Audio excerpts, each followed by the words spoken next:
안녕하세요 여러분, 캐 밝아주는 남자 엄도사입니다. 오늘은 특별히 여러분들에게 신앙 조기 교육 비법을 대공개하려 합니다. 그 대표적인 모델로 바로 오늘의 주인공 사무엘이 있는데 그의 인생을 통해 함께 살펴보도록 하겠습니다. 먼저 비법 1, 사사 사무엘의 출생과 봉헌입니다. 사무엘은 출생부터가 남달랐습니다.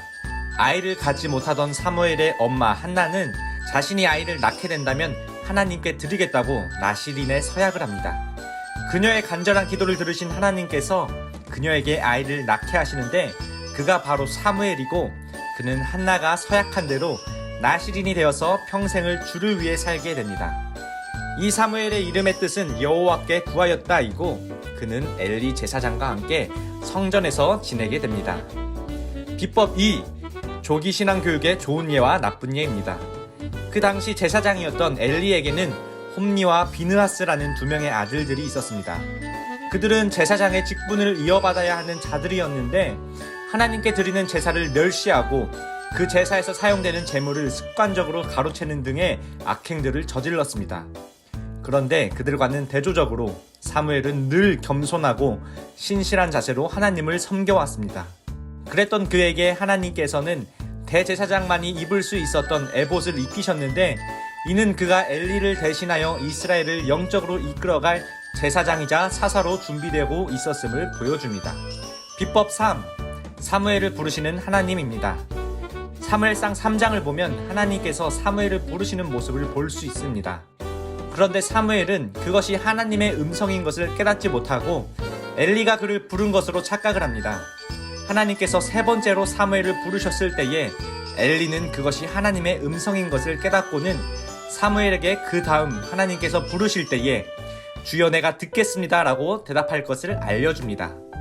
그리고 정말 하나님께서 네 번째로 사무엘을 부르시는데 그 부르심에 사무엘은 올바로 응답을 하였고 하나님께서는 엘리의 집이 심판받게 될 것을 알려주십니다.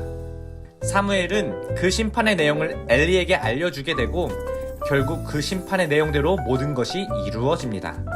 하나님께서는 준비된 신앙의 사람은 사용하시지만 하나님을 멸시한 사람들은 심판하신다는 것을 우리에게 보여주신 것입니다. 비법 4. 왕을 요구하는 이스라엘입니다. 제사장으로서 이스라엘을 다스리게 된 사무엘에게 이스라엘 민족은 자신들도 다른 나라들과 같이 왕을 달라고 요구를 합니다. 그런데 이것은 이미 하나님이라는 가장 위대한 왕이 있음에도 불구하고 자신들을 다스릴 인간인 왕을 요구하는 어리석은 생각이었습니다. 그들은 왕정 제도가 그들의 안보 문제를 해결해 주리라 생각을 하고 때를 쓰다시피 하여 결국 왕정의 뜻을 이루게 됩니다. 그렇게 해서 이스라엘의 초대 왕으로 세워진 사람이 사울인데 이 사울은 하나님의 말씀에 불순종하는 왕이었기 때문에 결국 하나님께서 버리십니다.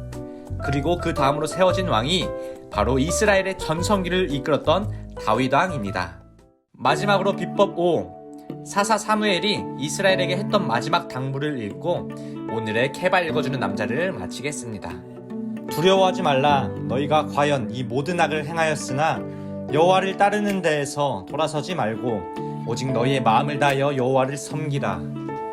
너희는 여호와께서 너희를 위하여 행하신 그 큰 일을 생각하여 오직 그를 경외하며 너희의 마음을 다하여 진실이 섬기라. 잘 들으셨나요? 여러분들은 지금 무엇을 섬기고 계십니까? 오직 하나님 한 분만 섬기는 우리 모든 가운누리 학생처가 되길 소망합니다. 그럼 남은 한 주도 승리하시고 주일날 교회에서 만나요. 안녕.